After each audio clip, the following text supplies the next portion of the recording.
Finding the right speed dating app can be challenging, especially with so many options out there. You might struggle with matching up, finding genuine people, or navigating confusing interfaces. Be sure to watch the whole video because there is a surprise waiting for you at the end. Tinder's speed dating feature, Tinder Boost, allows you to meet and chat with people quickly and efficiently. Bumble offers Bumble Bizz for speed networking and Bumble Date for quicker matches. OkCupid's speed dating events are well organized, helping you find potential matches through its detailed profiles and smart algorithms.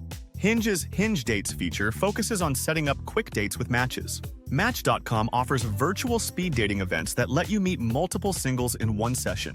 POF's Meet Me feature helps you quickly find and chat with potential matches. Happen's Crush Time game speeds up the process of finding matches based on your recent interactions. Do you like our tips so far? Like and subscribe to our channel to discover more secrets about online dating. Or why not join our free dating community? The link is in the description. Now, let's continue. Zoosk's Zoosk dating feature provides a quick way to meet and chat with singles in your area. eHarmony's eHarmony Date feature offers speed dating events for singles looking for serious relationships.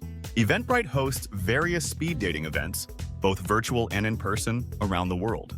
Meetup organizes speed dating events for various interests and age groups. Speed Dater specializes in organizing speed dating events, both online and offline. You are welcome to join our free international dating community. The link is in the description and comments. Is our video helpful to you? Please like, share, and subscribe to our channel to get more tips about online dating. Want to know more secrets about online dating? Watch these videos next.